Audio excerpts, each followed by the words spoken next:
donc voilà, après cette petite, cette petite pause, nous allons reprendre sur la question des vampires, qui est le titre de l'ouvrage et qui est un petit peu, comment dire, la monstruosité suprême, peut-être, parmi toutes celles que tu évoques, dans le sens où elle s'applique aussi bien à certains individus, mais jusqu'à un niveau institutionnel.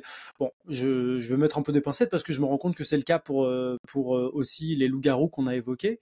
Mais voilà, je te laisse rembrayer sur la question du vampire.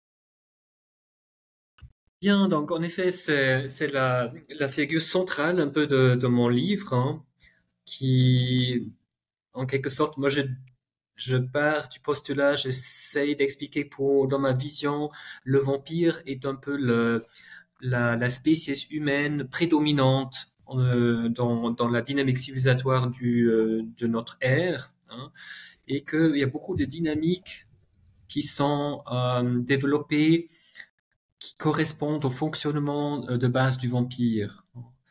Et le vampire, comme on le sait, c'est un être humain qui peut seulement vivre, ou en tout cas bien vivre, tant qu'elle peut se nourrir de l'énergie vitale d'autres êtres, soit sous forme de son ou dans un sens plus abstrait de l'énergie vitale sous forme les gens travaillent pour le vampire, les gens vont lui consacrer leur énergie, leur passion et leur peine, non? Et le vampire, hein, donc voilà, je vois beaucoup de dynamiques qu'on peut en quelque sorte décrire sous une certaine forme de vampirisme, notamment dans l'économie, hein, où il y a toujours l'idée que on fait un business, mais ça correspond à la base qu'on va désavantager une autre personne ou des êtres humains, des vivants, des animaux ou des plantes, et on extracte un maximum de profit pour soi-même, et c'est ça qu'on appelle succès, hein, et c'est ça qu'il faut faire. Et on peut toujours aller plus loin avec la notion de optimiser les relations, le contrôle et la productivité, mais toujours dans l'idée d'extraire un max, hein. Et le vampire est seulement heureux quand il peut extraire, et dès qu'il peut plus extraire, il tombe dans un marasme. Et ça, c'est aussi valable pour, en quelque sorte, pas sur le plan matériel, mais aussi sur le plan euh, comment dire, de l'acceptation sociale ou de l'importance ou du regard positif que le vampire veut générer autour de lui sur sa propre personne, hein. Et donc ça me ramène à ce que j'ai dit tout à l'heure, cette notion de Jacques Panksepp, de ce scientifique qui a dit acceptation est la première addiction de l'être humain. Et donc en quelque La sorte reconnaissance, c'est-à-dire l'acceptation, la reconnaissance sociale. la reconnaissance sociale dans ce sens-là est la première addiction de l'être humain. Et en quelque sorte, le vampire, dans ce fonctionnement pour toute sa vie, hein, à vouloir augmenter l'épreuve de sa reconnaissance avec des symboles qui sont établis dans notre culture, hein.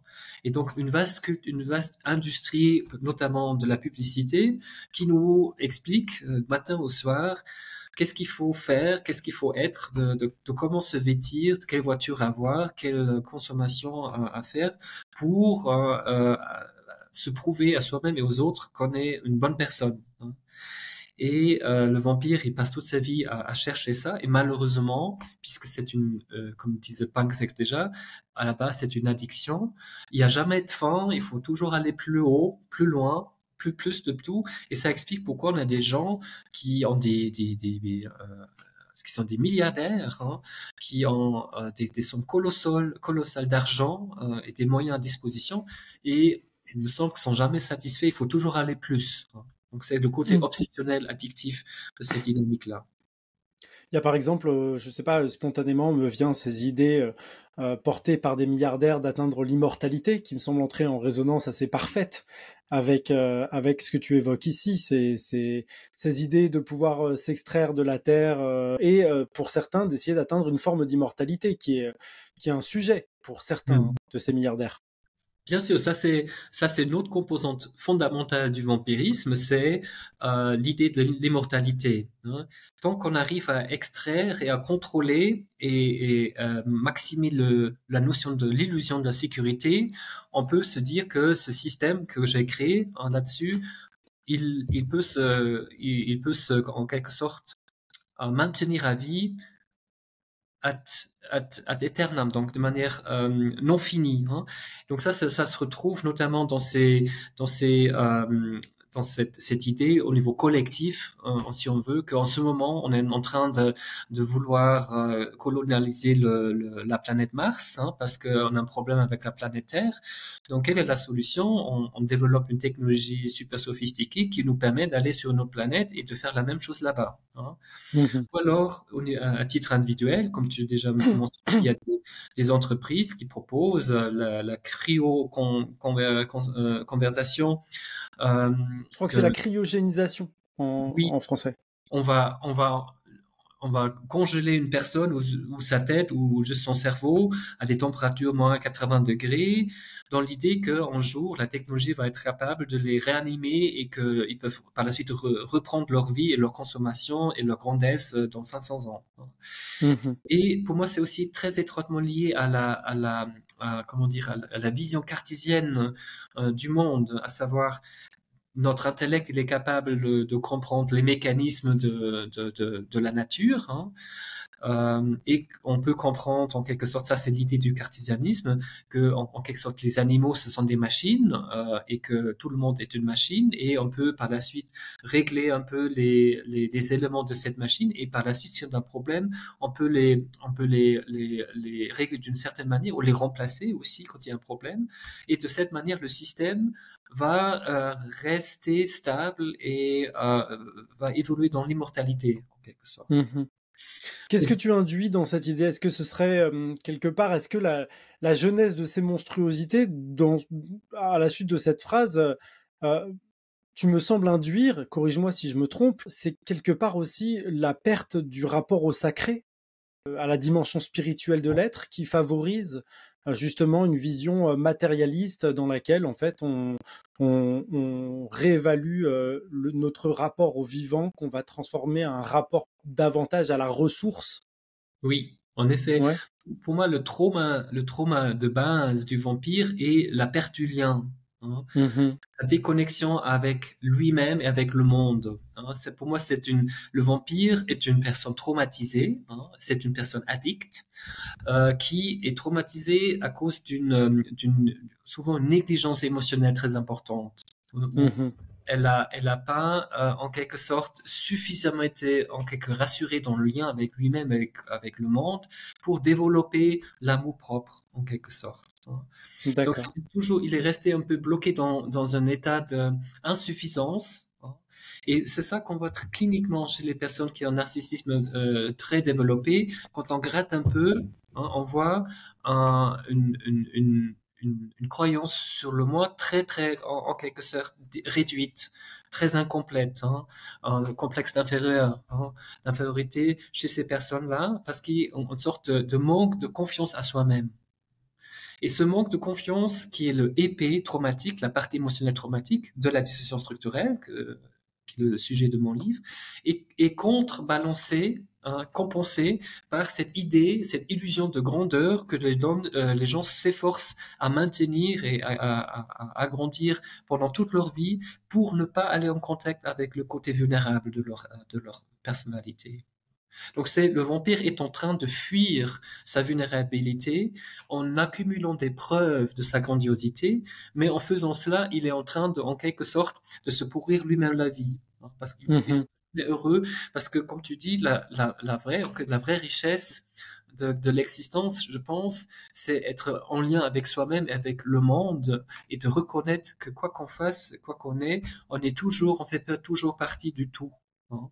Mhm. Et pour moi, c'est ça, en quelque sorte, le credo, la confession séculaire de la spiritualité, en quelque sorte, qu'on réalise qu'en étant dans ce monde, on est un être divin, en quelque sorte, et que cette divinité, on la porte en nous. Mais quand on a perdu le contact avec soi-même, on est en quelque sorte obligé à compenser cette perte avec des preuves de grandeur et de lumière et de victoire, mais on fuit nous-mêmes.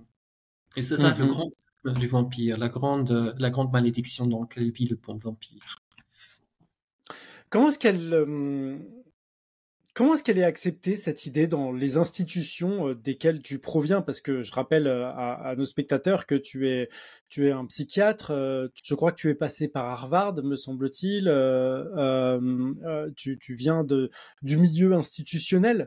Comment est-ce que justement cette dimension spirituelle, je pense qu'on peut dire, est appréhendée par les institutions enfin, desquels tu proviens en fait. C'est quoi le rapport que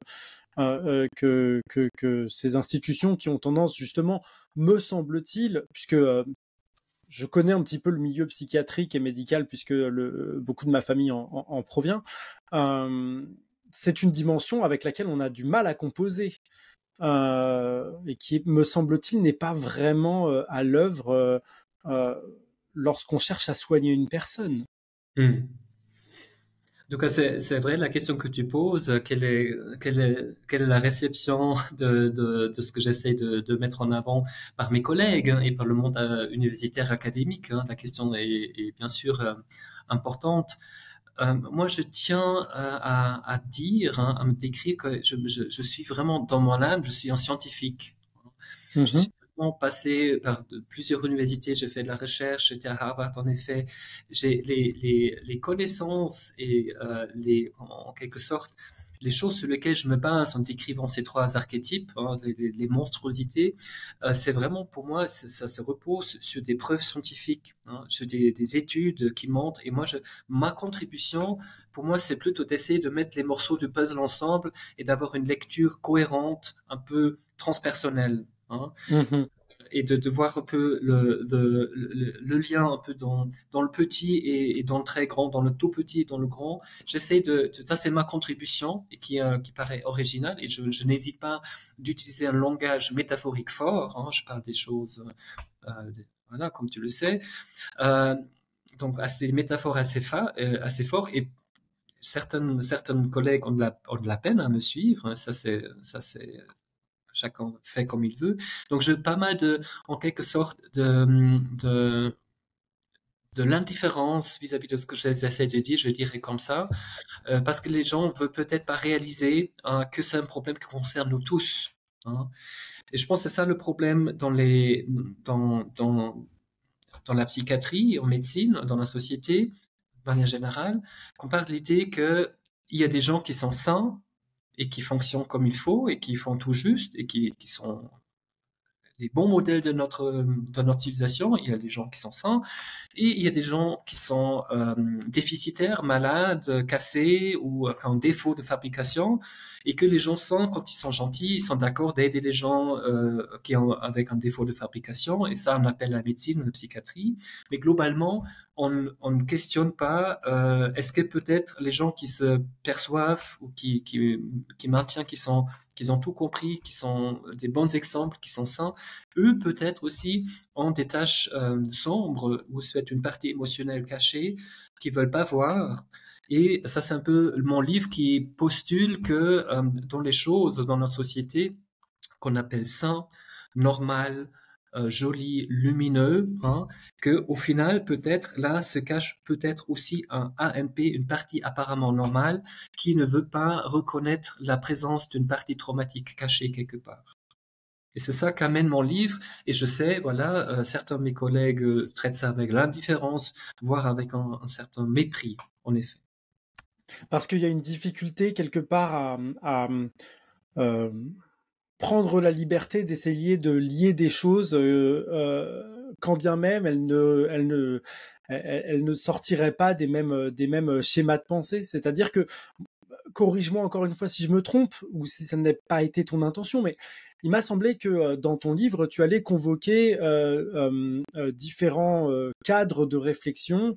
Encore une fois, la dimension la dimension psychiatrique et thérapeutique, évidemment, la dimension scientifique également de façon évidente, mais également des points de vue qui se référaient davantage à la sociologie, à l'économie, à l'écologie, et dans une certaine mesure peut-être, alors c'est peut-être ma lecture personnelle des choses, mais la dimension mythologique ou les quelques références que j'ai pu lire dans ton bouquin à Carl Gustav Jung m'ont laissé croire que tu convoquais aussi la dimension spirituelle dans cette réflexion que tu donnes à lire. Et c'est vrai que c'est une question qui, me semble-t-il, être parfois difficile à appréhender. C'est-à-dire qu'il y a certaines personnes qui vont travailler dans un certain cadre et qui vont avoir du mal à sortir des références de ce cadre-là pour regarder un même problème sous une clé de lecture différente. Oui, c'est juste, en effet, on est tellement loin d'être attentif à cette vision du monde, du vivant, et on est en train de se perdre dans une sorte de complexité quasiment infinie à décrire, hein, avec des moyens technologiques on décrit le fonctionnement, le dysfonctionnement, ça on le sait faire, mais on a perdu un peu une approche pour essayer de comprendre l'essence des choses. Et pour moi, l'approche scientifique qui essaie de s'intéresser à comment faire émerger l'essence de la chose qui nous intéresse, c'est la phénoménologie. La phénoménologie, c'est une discipline scientifique et philosophique qui s'intéresse aux formes, aux phénomènes qui émergent dans notre observation, de notre intérêt, et où on essaie d'aller voir les différentes évidences qui se présentent pour voir la chose cachée profonde, l'essence. Et pour moi, donc, la phénoménologie est une sorte de complément nécessaire à la démarche scientifique contemporaine que j'appelle empirique ou matérialiste, où on doit valoriser l'intuition et le ressenti et l'expérience de la personne qui essaie de comprendre quelque chose. Donc, la phénoménologie, c'est une discipline tout à fait sérieuse, scientifique et philosophique. Et mon appel que j'essaie de faire, d'argumenter dans mon livre, il faut élargir le paradigme de recherche contemporain en intégrant aussi l'évidence du sujet. Et c'est ça, quand on va dans l'évidence du sujet, quand on va vraiment essayer de comprendre ce que vivent nos patients, ce que vivent les gens en souffrance, ce que vivent les gens dans leur extase, dans le bonheur aussi, hein, c'est aussi une évidence qui est dans la joie, hein. J'arrive à les conclusions pour dire la vraie essence du mal-être de notre temps, c'est la déconnexion. Et la déconnexion, ça mène par la suite à une dimension spirituelle où on voit que les gens qui se sentent connectés avec le tout sont dans quelque chose qu'on peut appeler une expérience mystique ou divine. C'est pour moi l'évidence que j'essaie d'amener. Rien de plus et rien de moins. Parce que, comme tu le sais probablement, j'ai débuté cette chaîne notamment par l'intérêt que j'ai porté à l'expérience psychédélique et l'expérience. Je dois juste interrompre parce qu'il y a une tempête sur la terrasse. Je dois juste. Vas-y, pas de problème. Un truc qui va s'envoler. J'arrive. Vas-y, aucun souci. Désolé, mais sinon Pas de problème. Excuse-moi. J'habite dans le Pays Basque, je connais les tempêtes. Oui, donc oui, ce que je disais, c'est que cette chaîne de la Gazette de l'Abîme, elle existe notamment par l'intérêt porté à l'exploration de la conscience et la dimension thérapeutique potentiellement que peut avoir cette exploration de la conscience au travers notamment d'expériences psychédéliques. Est-ce que l'expérience psychédélique semble démontrer, en tout cas tel que je l'ai éprouvé et tel que dans l'espèce de regard empirique que j'essaye de porter sur la chose, elle nous permet d'accéder à une sorte de vision unifiée des choses, de la conscience que tout est interconnecté et pas simplement à un niveau conceptuel, mais à un niveau expérientiel, et que c'est souvent là que se situe, à mon sens, et je te laisserai réagir là-dessus si tu éprouves la chose nécessaire, que se situe une potentielle guérison d'un individu qui lui permet non seulement de se reconnecter à une part plus large de lui-même et par extension à une part plus large du rapport qu'il entretient à soi et au cosmos en général. Oui, en effet, donc comme tu le sais, je travaille aussi avec ces substances-là dans des prises en charge psychothérapeutiques avec l'autorisation du gouvernement suisse. Donc, je suis très chanceux de pouvoir accompagner des personnes dans ces expériences-là. Et je suis moi-même aussi formé en passant dans des états de conscience modifiés. Donc, ça fait partie de ma préparation pour pouvoir accompagner ces gens. Et donc moi, on sait aussi, il a dit très clair là-dessus que dans ces séances avec les substances psychédéliques, il y a souvent un contact ou une expérience qu'on peut appeler spirituelle ou mystique. Et cet état-là d'expérience, cette expérience-là est corrélée avec les résultats souvent positifs de ces séances-là. Et notamment, comme tu le dis, les gens réalisent qu'ils ne sont pas seuls à souffrir dans un monde, mais il y a, tout est connecté d'une certaine manière et la vraie chose qui nous a en quelque chose qui nous sous-tend notre souffrance, c'est le sentiment d'être isolé, d'être déconnecté, d'être seul dans un coin de souffrance. Et quand on voit que quoi qu'il arrive, quoi qui s'est passé, quoi qu'il en est, on fait partie du tout. Qu'on ne peut pas perdre le statut du vivant et de l'existence, qu'on fait partie d'un tout, et que c'est une force en quelque sorte qu'on ne peut pas décrire avec des mots. Certains gens l'appellent le divin. C'est cette expérience-là qui est source de guérison pour beaucoup de mes patients, en effet. Mhm. Et en accompagnant ces états-là et en voyant par la suite aussi moi-même, je regarde un peu, je m'intéresse à la dissonance structurelle dans la société, dans le monde, je vois en effet, oui, je confirme dans la compréhension que j'ai, que ce soit scientifique et personnel, que ce soit empirique, scientifique ou alors phénoménologique et intuitif, je pense que le problème de notre ère, c'est la déconnexion. Est-ce que cette formation psychédélique, enfin à la thérapie psychédélique, cette autorisation que tu as à donner ces substances-là dans un cadre légal, a participé à l'élaboration de ce livre et des figures que tu y décris? Euh, Oui, mais pas seulement. Je pense que ce livre, je l'aurais écrit dans tous les cas parce que pour moi, c'était surtout mon souhait de communiquer autour des problèmes addictifs dans la société. Je suis addictologue, euh, je suis traumatologue et moi, j'avais surtout l'idée à la base de décrire de ce qu'on peut comprendre dans un regard plus holistique de ces problèmes-là. Et par la suite, je me suis intéressé à la phénoménologie comme une source épistémologique de compréhension. Et bien sûr, quand on parle de phénoménologie et de qu'est-ce que c'est la conscience, de quelle manière on établit une vérité en nous, la question des psychédéliques est venue aussi. Et bien sûr, j'ai intégré par la suite dans cette réflexion, aussi dans mon livre, l'apport de l'expérience psychédélique pour cette compréhension-là. Ok, ok. Je te remercie pour cette précision. Je me rends compte qu'on n'a pas forcément peut-être bouclé la question du vampire, donc je te propose que l'on y revienne par le biais peut-être d'une question que j'aurais envie de te poser. Donc les représentations de ce vampire dont tu parles, spontanément, quand tu l'évoques, moi j'y vois les traders, enfin le métier de trader par exemple. J'y vois aussi les influenceurs. Je vois aussi les milliardaires que nous avons évoqués. Je vois aussi certaines multinationales, sans doute toutes les multinationales, qui ont justement besoin de s'abreuver des ressources des personnes auxquelles elles s'adressent, tout en leur vantant justement un espèce d'idéal auquel elles pourraient correspondre et qu'elles essayent comment dire, de propager dans la société, des aspirations à être une meilleure personne, une personne plus heureuse en faisant l'acquisition de tel ou tel bien, sans pour autant les assécher complètement parce qu'elles sont dépendantes de la ressource qu'elles représentent.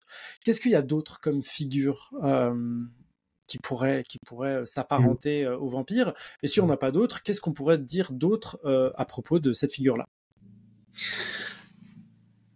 Donc, moi, je trouve important de reconnaître que pour vivre dans notre société actuelle, à mon avis, on a tous besoin d'avoir un fonctionnement vampirique quelque part. Je pense qu'on peut pas avoir une place dans notre société, gagner de l'argent, avoir une fonction un peu dans le contexte social, si on n'a pas aussi une énergie vampirique quelque part. Parce que le système est tellement formaté de cette manière-là pour jouer un rôle là-dedans, tout le monde, en quelque sorte, porte ça donc, et pour moi, donc c'est bien sûr, il y a des cas extrêmes où on peut dire ouais, c'est assez clairement vampirique ce type de fonctionnement, mais je pense qu'on doit avoir le courage et la modestie de voir, et je l'applique ça aussi à moi-même, que sans l'énergie vampirique, sans fonctionnement vampirique, je serais pas probablement pas médecin et avoir une assez bonne carrière quand même. Donc parce que ça, c'est comme ça fonctionne notre société. Hein. À savoir, on va toujours voir, peut-être si on regarde un peu nos relations sociales, ah, je rencontre telle personne, qu'est-ce qu'elle peut m'amener, hein, de quelle manière je peux l'utiliser. On va peut-être pas le dire ça comme ça, mais c'est quand même, on souffle souvent une réflexion. Qu'est-ce qu'elle m'apporte? Qu'est-ce que je lui apporte? Qu'est-ce qu'on pourrait faire ensemble pour être mieux situé encore socialement? Ça, c'est souvent des réflexes. Et en tout cas, je vois ça très souvent aussi dans le monde que je connais, dans le monde académique. Hein, c'est un fonctionnement qui est très ancré. Hein. Toujours aller vers plus de visibilité, plus de renom, plus d'impact, plus de pouvoir. Hein. Dans toutes nos relations, je vois ça souvent, et c'est dans les relations entre hommes et femmes. Hein. De quelle manière utiliser la relation intime aussi avec quelqu'un d'autre pour nous bien voir, hein, pour bien être vu. Donc, je pense on est personne à l'abri, et ça nécessite un certain courage d'admettre que c'est un fonctionnement qui est très répandu dans notre société, et on doit jouer le jeu aussi pour prendre une place dans notre société actuelle. Donc une interdépendance, oui, on parle ici d'interdépendance aussi. Est-ce que le vampire, tel que tu le décris, c'est pas cette interdépendance poussée à son extrême le plus néfaste, en quelque sorte? Le vampire, comme je le décris, bien sûr, c'est un extrême, mais c'est un grand continuum, et Mhm. comme je dis, il faut avoir le courage, et ça, c'est le travail psychotraumatologique que je propose. Hein. La solution pour sortir de cette dynamique vampirique aux petits et aux grands, c'est de mettre la lumière, de oser parler de ça, et oser reconnaître que ce type de fonctionnement, ça me fait du bien, je tire des bénéfices sociaux de ça. Et là, ça sonnait. Ouais, ça sonne. Pas de Mais bon, problème, vas-y. Hein. je vais juste. Donc, tu posais la question de. Donc, quel est où est le vampire dans notre société en quelque Et sorte? tu me disais que c'était un continuum, c'est-à-dire qu'il y a cette dimension d'interdépendance qui est là, mais que c'est un gradient en fait, que c'est pas et que nous faisons tous partie de ce gradient vampiresque en quelque sorte. Oui. Et parce que c'est une sorte de nécessité de notre société vampirique euh, de trouver sa place et de se vivre, c'est d'adopter ce type de comportement et cette attitude à la vie. Oui. Mhm.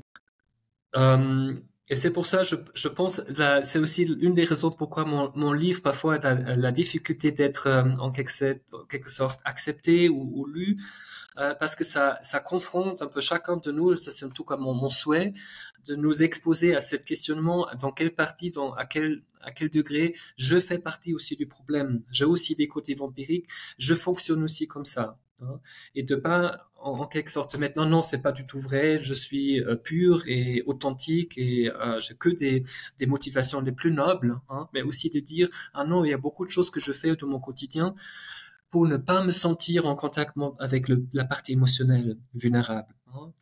Donc, Mhm. beaucoup de choses que je vais poster sur Facebook ou sur Instagram sont là pour me faire preuve à moi et aux autres que je réussis bien ma vie. Hein. Et ça Mhm. aussi, on entre déjà dans la dynamique vampirique parce qu'on a besoin de l'approbation du contexte social pour se dire, OK, moi, globalement, je pense que je mène une vie correcte. Hein. Et ça, c'est pour moi le grande erreur. Hein. Et ça, c'est le côté dépendant. On n'est pas en lien avec nous-mêmes, avec le monde, mais on est dépendant de l'approbation des autres. Mhm. Oui, c'est un petit peu la raison pour laquelle je te posais la question de comment est-ce que cette perspective-là a été accueillie par l'institution de laquelle tu proviens, dans le sens où ce sont des constats qui nous font nous questionner tous aussi bien les individus que nous sommes, que le système dans lequel on opère, que les institutions auxquelles on se réfère, qui souvent ne vont chacun montrer que la partie la plus acceptable de qui nous sommes dans la totalité. Et je comprends que ce soit un postulat qui puisse faire un peu tiquer, quoi, qui Mhm. puisse poser problème, puisque elle remet c'est un constat qui remet un peu tout le monde en question, quoi. Oui, en tout cas, c'est ça que je souhaite stimuler, susciter ce questionnement. Et bien sûr, dans le monde que je connais, le monde médical, des institutions psychiatriques, mais aussi dans la formation ou dans l'université où j'ai longtemps travaillé, je vois aussi qu'on ne veut pas regarder ça. On prétend toujours non, chez moi tout va bien, je gère, je suis authentique, je suis gentil. Tout le monde pense qu'il est super gentil et qu'il apporte de grands cadeaux à l'humanité. Mais quand on regarde un peu ce qui se passe réellement dans les institutions, le degré de maltraitance et aussi parfois des choses vraiment absurdes qui se passent dans les institutions du domaine universitaire et hôpitaux, il y a beaucoup de choses, beaucoup de dynamiques où on va avec un peu de distance, je comprends plus ce qui se passe. Et quand Mhm. on amène un peu ce regard un peu analytique, critique, hein, euh, moi, je suis toujours prêt à discuter, hein, donc je me réfère toujours à des évidences scientifiques, hein, des preuves scientifiques quand je développe mon regard. Donc, je suis ouvert à toute discussion digne d'un débat intellectuel, hein, mais je trouve quand même il y a beaucoup de choses où je comprends plus que ce qui se passe dans les grandes institutions sociétales comme les universités, la politique, l'administration souvent et le domaine de la consommation aussi. Et donc c'est ça que en quelque chose, je dénonce. Et bien sûr, il y a des gens qui trouvent mon livre ridicule, hein, qui trouvent ça absurde, mais moi je maintiens quand même parce que ça correspond aux choses que je comprends, ma compréhension personnelle.